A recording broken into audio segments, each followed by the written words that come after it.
Saya persilahkan Pak Mendagri. Terima kasih. Bismillahirrahmanirrahim. Assalamualaikum warahmatullahi wabarakatuh. Selamat pagi, salam sejahtera untuk kita semua. Shalom, Om Swastiastu, Namo Buddhaya, salam kebajikan. Yang saya hormati dan saya muliakan pimpinan dan juga anggota Komisi 2 DPR RI, rekan-rekan pejabat pimpinan tinggi media Pratama di lingkungan Kemendagri dan Badan Nasional Pengelola Perbatasan, hadirin sekalian yang bahagia.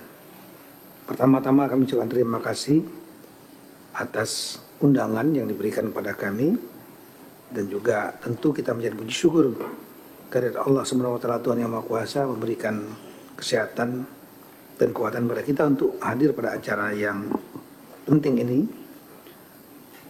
Di antaranya sesuai dengan surat dari DPR RI yang kami terima tanggal 23 Januari tahun 2025 tentang rapat kerja dan rapat dengar pendapat, khususnya yang menyangkut masalah evaluasi kinerja Kemendagri dan BNPB tahun 2024, juga program kerja Kemendagri dan BNPB tahun 2025. Kemudian kami laporkan bahwa untuk kinerja tahun 2024 baik Kemendagri maupun BNPB ada sejumlah prestasi dan penghargaan atas capaian kinerja Kemendagri tahun 2024. Di antaranya adalah seperti di layar, penghargaan kepada Menteri Dalam Negeri atas Extraordinary Achievement in Reform of Domestic Governance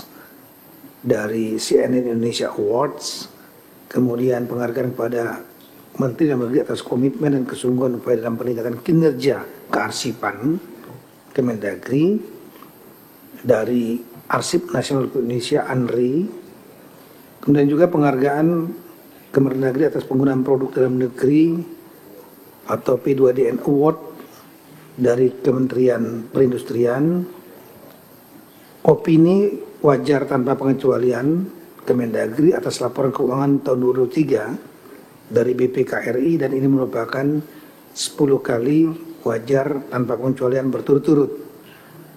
Selanjutnya ada prestasi dari Kemenpan RB, yaitu evaluasi atas pelaksanaan reformasi birokrasi dengan predikat memuaskan atau A sebesar 85,05, dan ini sangat penting bagi kami.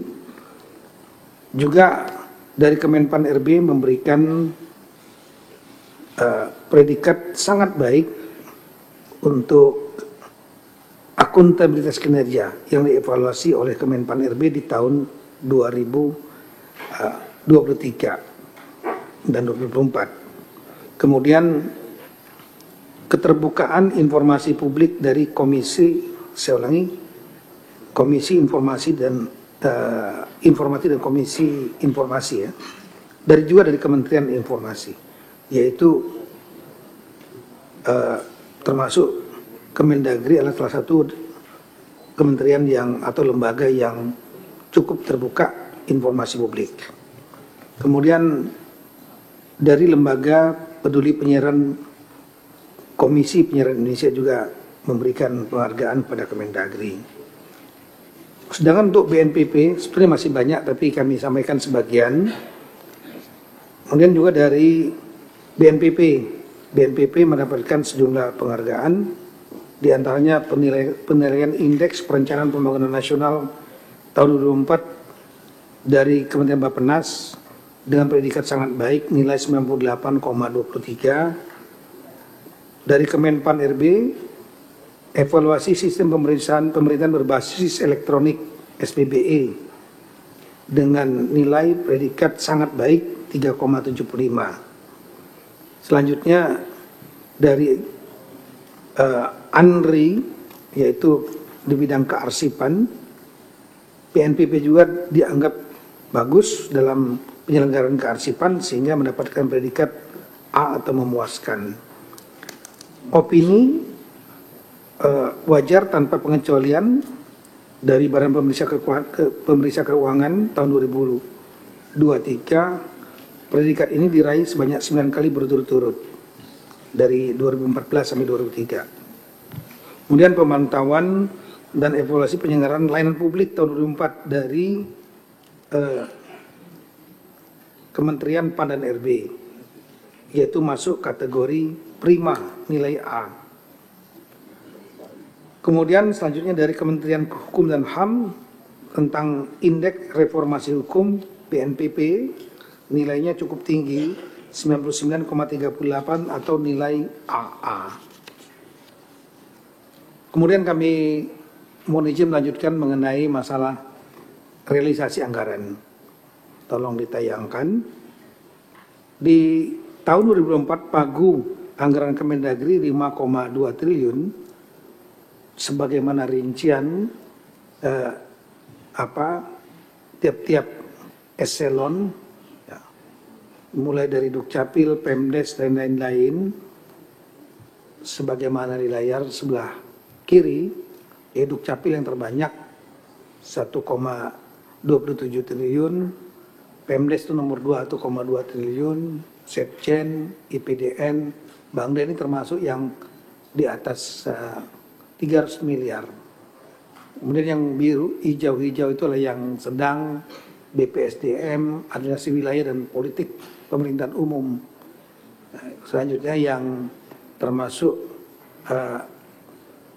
rendah, Keuda, Oda, Itjen, Dewan Kehormatan Penyelenggara Pemilu ini memang masuk sebagai komponen di Kemendagri meskipun secara substansi Kemendagri memberikan kebebasan independen kepada DKPP. Nah, untuk realisasi anggarannya sebagaimana di layar sebelah kanan, rinci, persentase dan jumlah anggaran yang direalisasikan warna merah di bagian bawahnya seperti PDN 602 miliar 9,84% ini tertinggi lah IPDN. Kemudian politik pemerintahan umum 99,6%,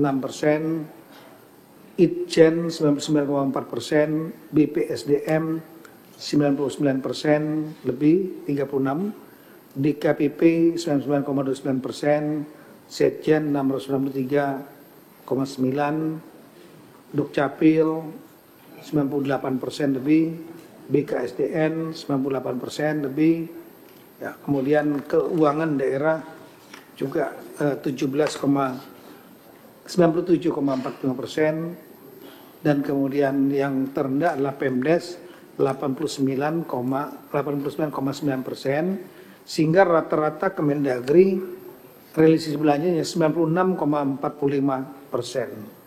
Dan ini lebih tinggi daripada rata-rata realisasi nasional 94,85%. Dengan realisasi belanja seperti ini, maka menurut data Omspan Kementerian Keuangan 30 Januari 2025, ini Kemendagri menempati instansi KL dengan peringkat nomor 8 realisasi belanja untuk pagu sedang dan peringkat nomor 33 dari 86 kementerian lembaga.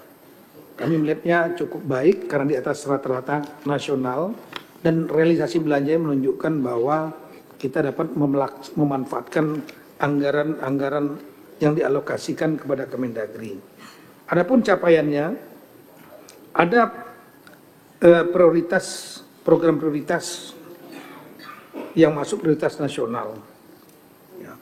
Di antaranya tersalurnya bantuan keuangan partai politik 128 miliar. Ini memang diserahkan kepada partai politik sesuai dengan aturan undang-undang. Kemudian penguatan penanaman nilai kewawasan kebangsaan oleh Ditjen Popul di 34 provinsi, 255 kabupaten kota. Pendoban penyusunan rencana pembangunan jangka panjang daerah RPJDB yang sudah dilaksanakan untuk 20 tahun ke depan. Ini Ditjen Bina Bangda yang mengelola. rapat koordinasi teknis pembangunan pusat daerah 38 provinsi. Ini sudah dilaksanakan sampai terbitnya APBD oleh Ditjen Bina Bangda untuk tahun 2025 APBD-nya. Kemudian peningkatan kesiapan Satuan Polisi Pamong Praja dan Satlit-Mas untuk mendukung Kamtipmas.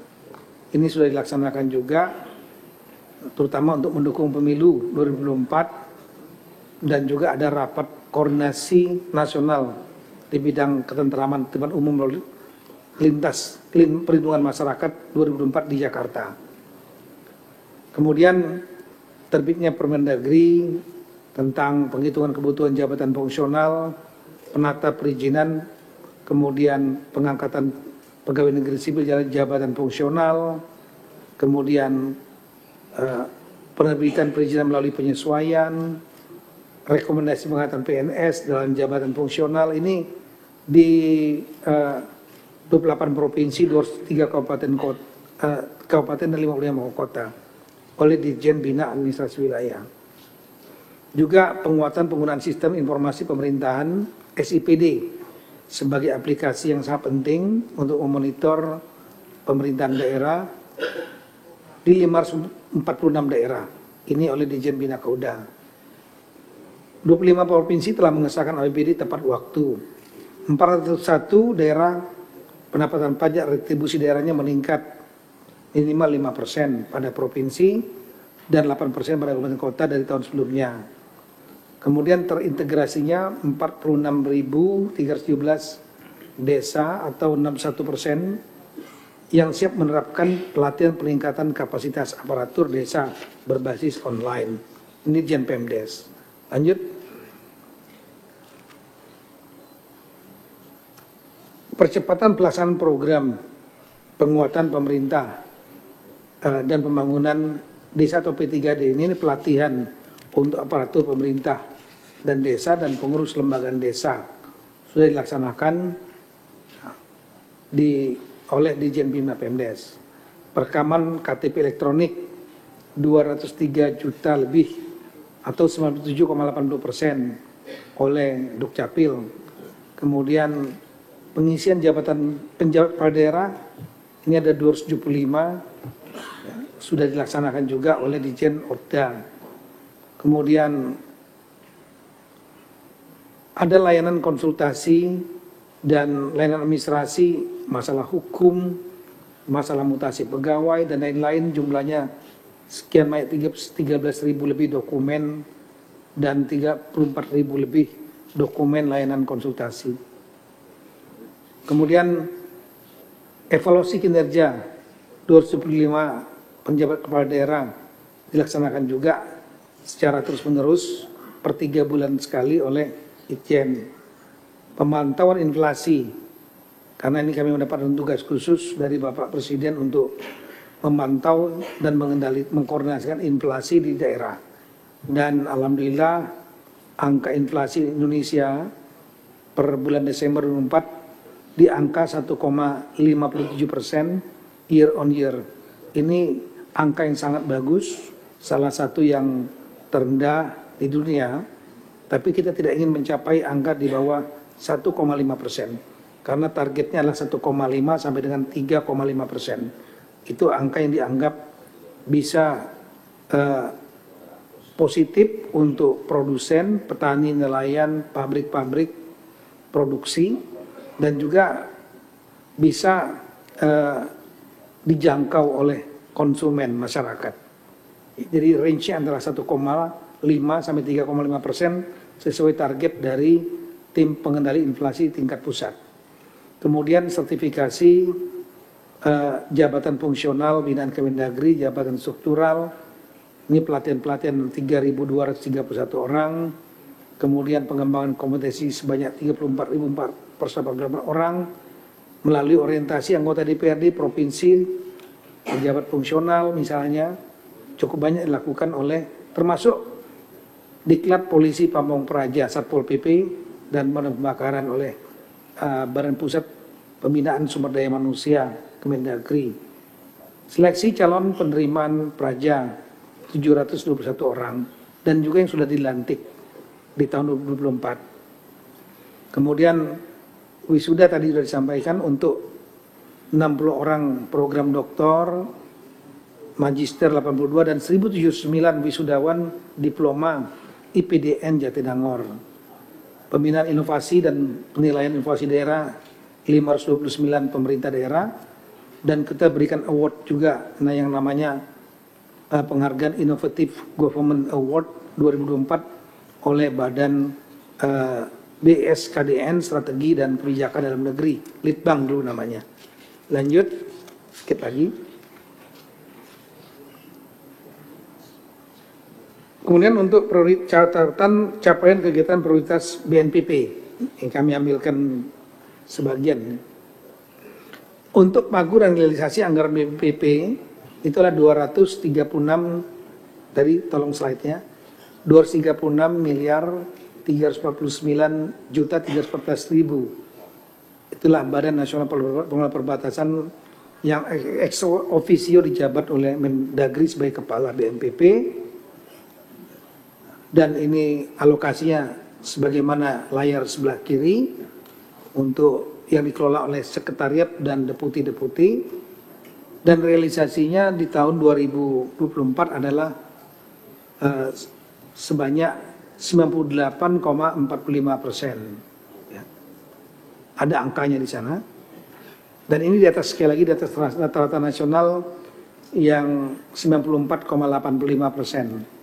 Jadi 98,01%. Dan ini berdasarkan data dari Kementerian Keuangan, BNPP realisasi belanjanya di tahun 2024 menempati peringkat ke-7 dari 46 kementerian lembaga pagu kecil. Ini pagunya kecil. Dan peringkat ke-16 dari 86 kementerian lembaga. Jadi cukup baik. Adapun capaiannya adalah terlaksananya fasilitas pemberdayaan masyarakat desa terdepan perbatasan negara, terutama di Kabupaten Timur Tengah Utara dan Provinsi NTT. Kemudian terlaksananya koordinasi penanganan aspek sosial dampak penyelesaian batas negara wilayah darat RI Malaysia, terutama di Pulau Sebatik dan Sungai Sinapat. Ini kita tahu Pulau Sebatik ini memang masih ada problema karena pulau ini dibuat ada garis batasnya yang lurus, di utara milik Malaysia dan selatan milik Indonesia, tapi garis batas yang jelas di lapangan memang tidak terlihat jelas, hanya ada patok-patok saja. Sehingga kami pernah sampaikan dalam rapat kerja Komisi 2, pernah pertanyaan kita sampaikan, ada rumah-rumah yang bagian halaman depannya itu masuk wilayah Indonesia, halaman belakangnya masuk wilayah Malaysia atau sebaliknya. Nah, ini yang kita fokus untuk kita selesaikan. Kemudian terlaksananya identifikasi pilar titik referensi dan pemeliharaan kalibrasi pilar titik referensi batas wilayah laut dan udara dengan negara yang bersebelahan. Kita ada wilayah dengan Singapura, kemudian dengan Malaysia, dengan Papua New Guinea dan Timor Leste. Kemudian terselenggaranya koordinasi perencanaan fasilitasi peningkatan sarana prasarana di pulau-pulau kecil dan terluar. Pengukuran indeks pengelolaan kawasan perbatasan di 18 pusat kegiatan strategis nasional di perbatasan. Kemudian terlaksananya fasilitasi dan koordinasi pelaksanaan kegiatan major project di Parok Aluk, Kecamatan Parok, Kabupaten Sambas. Terlaksananya pemutakhiran data perhitungan indeks pengelolaan kawasan perbatasan di kecamatan sebagai lokasi prioritas. Terlaksananya capaian national stunting, pelatihan penanggulangan stunting, gerakan masyarakat di kawasan perbatasan. Fasilitasi pelaksanaan koordinasi bimbingan teknis, peningkatan kapasitas aparatur pemerintahan kawasan perbatasan negara, kemudian koordinasi pengendali dan pengendalian dan perencanaan pembangunan pengelolaan batas wilayah negara dan kawasan perbatasan. Rakor ini adalah rapat koordinasi dilaksanakan di tahun 2024. Ini lintas instansi dan lintas wilayah di perbatasan. Kemudian peresmian 7 pos lintas batas nasional negara terpadu yang terpusat di PLBN atau pos lintas batas negara di Napan, NTT. Ini 2 Oktober 2024. Dukungan operasional pengelolaan zona inti dan zona pendukung 13 pos lintas batas nasional negara yang sudah beroperasi. Kemudian kita sudah melaksanakan fasilitasi penyusunan pembangunan kawasan perbatasan di lokasi-lokasi prioritas berbasis kecamatan untuk periode 2025-2029. Pimpinan dan anggota Komisi 2 yang kami muliakan, untuk program kerja Kemendagri dan BNPB tahun 2025, semula adalah pagu alokasi anggaran Kemendagri tahun 2025 berdasarkan Surat Menteri Keuangan 23 September 2024 itu adalah sebesar 4,79 triliun sebagaimana di layar. Untuk tata kelola kependudukan 2,12 triliun terutama untuk memperkuat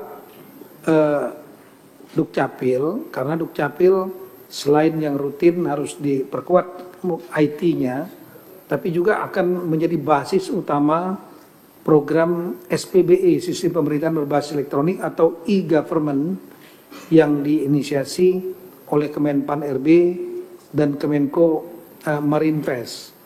Itu layanan publik yang berbasis digital, menggunakan data utamanya lah NIK, nomor induk kependudukan yang dikelola oleh Dukcapil yang sudah menjangkau hampir 99% registrasi penduduk Indonesia. Nah, ini perlu diperkuat infrastruktur IT-nya karena akan membuka akses kepada kementerian lembaga dan swasta yang terlibat dalam layanan publik masyarakat. Kemudian dukungan manajemen itu yang menempati yang kedua, 2,03 triliun. Kemudian pembinaan kapasitas pemerintahan daerah dan desa, ini pelatihan terutama, itu 471 miliar semula. Kemudian pembinaan politik dan pemerintahan umum sebesar 163,96 miliar, ini terutama untuk bantuan partai politik. Rincian untuk setiap eselon 1 sebagaimana sebelah kanan, mulai dari Dukcapil 46%, IPDN itu 12%, Setjen 9%, Polpum 4%, April 4%, Bangda 4% lebih, BPSDM 4% lebih, Pemdes 3,15%, keuangan daerah 2,3%, otonomi daerah 2,2%,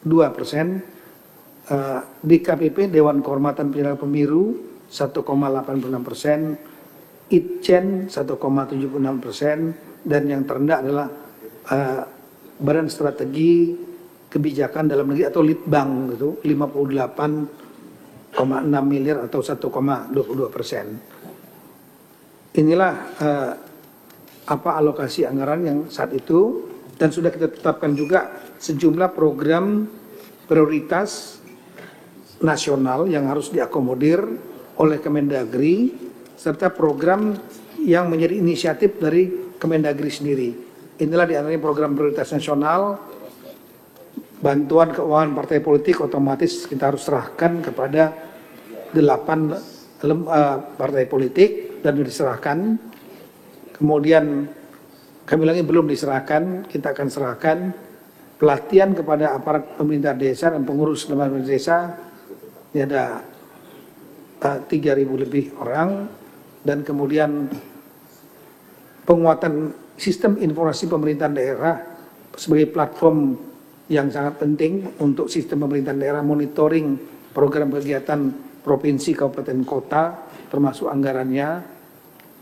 Kemudian penguatan kapasitas kinerja daerah yang daerah-daerah khusus dan daerah istimewa, aplikasi ID digital untuk mendukung program pemerintah pusat nasional, yaitu e-government atau sistem pemerintahan berbasis elektronik, satu layanan publik. Kemudian fasilitasi peningkatan proporsi pajak daerah dan kontribusi daerah terhadap PAB, penguatan inovasi pemerintahan dalam negeri di daerah-daerah, dan orientasi kepala daerah dan wakil kepala daerah hasil pilkada serentak ini yang kita sebut dengan retreat, yang nanti juga akan mungkin kalau ada yang kami akan jelaskan sedikit. Kemudian ada program yang menjadi programnya inisiatif dari Kemendagri berdasarkan memang kebutuhan, di antaranya pengelolaan implementasi SIPD, ya, kemudian pengawasan pertumbuhan ekonomi inflasi, karena inflasi juga saya sebagai koordinator tim pengendali inflasi daerah. Kemudian layanan penanganan pengaduan dugaan pelanggaran kode etik penyelenggara pemilu, pembentukan tim terpadu penanganan konflik sosial, terutama untuk pencegahan dan mitigasi konflik sosial, penyelenggaraan ketertiban umum ketertiban masyarakat, penataan lembaga PKK, pemberdayaan kesejahteraan warga PKK, fasilitas peningkatan kinerja kabupaten kota dalam percepatan penghapusan kemiskinan ekstrim. Ini juga menjadi program Kemendagri maupun program nasional. Kemudian penyelesaian hasil pilkada serentak, ini terutama adalah pelantikan tadi sampaikan, pengadaan belangko EKTP, kemudian fasilitasi daerah dalam pencapaian realisasi belanja secara optimal. Jadi untuk mendorong realisasi belanja daerah-daerah, penguatan strategi kebijakan pusat dan daerah, mengembangkan kompetensi manajemen kepemimpinan leadership, terutama kepala daerah yang terpilih, seleksi penerimaan calon peraja untuk IPDN 1410. Inilah prioritas di antaranya. Masih banyak sebetulnya kami sampaikan di dalam bahan kami. Kemudian kami sampaikan bahwa kami juga menerima surat dari Kementerian Keuangan berdasarkan Inpres. Ini yang kami sampaikan. Ada instruksi Presiden Republik Indonesia nomor 1 2005 tanggal 22 Januari tentang efisiensi belanja dalam pelaksanaan APBN dan APBD tahun anggaran 2025. Jadi APBN diperintahkan untuk melakukan efisiensi, demikian juga APBD. Khusus dan tidak lanjuti dengan lebih detail dengan surat Menteri Keuangan tanggal 24 Januari 2025. Efisiensi belanja Kementerian Lembaga dalam pelaksanaan APBN tahun anggaran 2025 yang sudah disebutkan angkanya, yaitu untuk Kemendagri, khusus Kemendagri, ini mungkin suratnya semua ke Kementerian Lembaga. Kemendagri dilaksanakan efisiensinya adalah 2,7 triliun lebih, seperti di slide. Dari total yang semula pagu anggaran yang sudah disampaikan 4,7 triliun atau efisiensinya lebih kurang 57,46%. Sehingga sisa pagu Kemendagri sebesar 2 triliun lebih sebagaimana di slide atau 42,54%. Sesuai surat dari Menteri Keuangan, ada pedoman untuk apa saja item yang diefisiensikan, yaitu mulai alat tulis kantor, sudah disebutkan prosentasenya 90%, seremonial 56%, rapat seminar 45%, kajian dan analisis 51,5%, diklat pendidikan latihan dan bimbingan teknis 29% di efisiensi, honor output kegiatan dan jasa profesi 40%, percetakan dan souvenir 75,9%, sewa gedung kendaraan peralatan agar diefisiensikan 73%, lisensi aplikasi 21,6%, jasa konsultan diefisiensikan 45,7%, bantuan pemerintah 16,7%, pemeliharaan dan perawatan 10,2%, harwat, perjalanan dinas diefisiensikan 53,9%, peralatan dan mesin 28%, infrastruktur 34,3%, dan belanja lainnya 59,1%.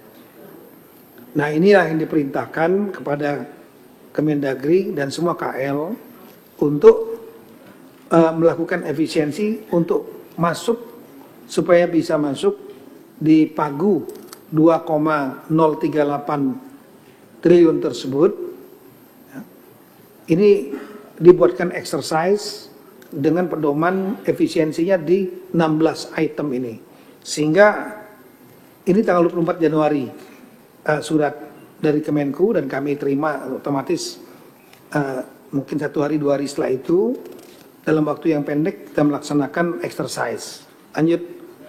Nah, data exercise yang kami sampaikan dari Pagu yang semula di kolom 3 4,7 triliun menjadi 2,038 triliun, maka kesekjenan yang semula 453 miliar menjadi 279 miliar.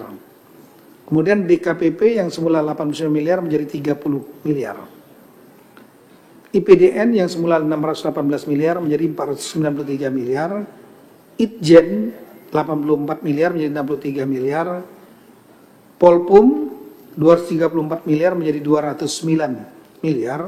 Dan ini sebagian besar terutama untuk bantuan partai politik. Kemudian Ditjen Bina Aktuil yang semula 226 menjadi 84 miliar. Ditjen Bina Pemdes 151 miliar menjadi 113 miliar. Ditjen Bina Bangda 223 miliar menjadi 98 miliar. Ditjen Otonomi Daerah 99 miliar menjadi 70 miliar. Dukcapil yang semula 2,2 triliun terutama tadi untuk penguatan infrastruktur IT untuk mendukung SPBE, sistem pemerintahan berbasis elektronik, menjadi 328 miliar. Dirjen Bina Keuangan Daerah 110 miliar menjadi 70 miliar. Kemudian Badan Strategi Kebijakan Dalam Negeri Litbang 58 miliar menjadi 43 miliar. Dan Badan Pengembangan Sumber Daya Manusia BPSDM untuk pelatihan aparatur semula 220 miliar menjadi 153 miliar. Inilah exercise yang kita laksanakan dan kemudian otomatis kita juga melakukan revisi terhadap program tahun 2005. Yang untuk BNPP, tolong mungkin bisa ditampilkan juga.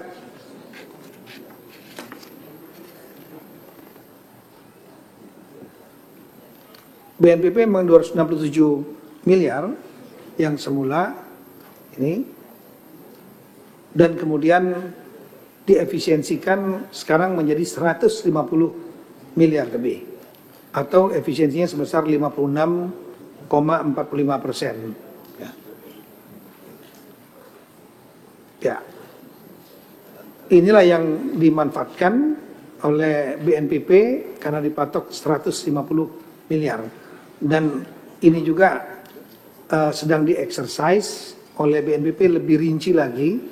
150 miliar ini prinsip kita adalah baik Kemendagri maupun BNPP dengan adanya surat dari Kementerian Keuangan tersebut, maka kami melakukan penyesuaian, menyisir setiap komponen eselon, hal-hal yang bisa diefisiensikan sebanyak mungkin bisa diefisiensikan.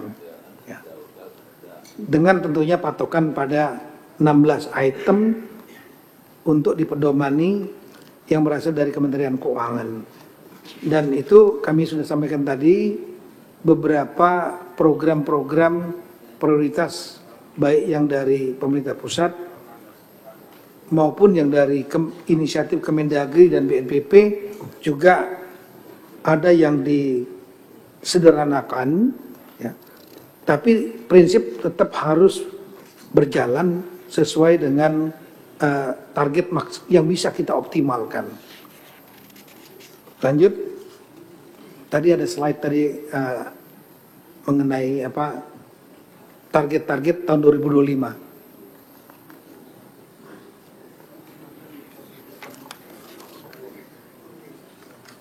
Ya, inilah penyesuaian targetnya, baik yang sebelum efisiensi, surat dari Menteri Keuangan, dan setelah efisiensi.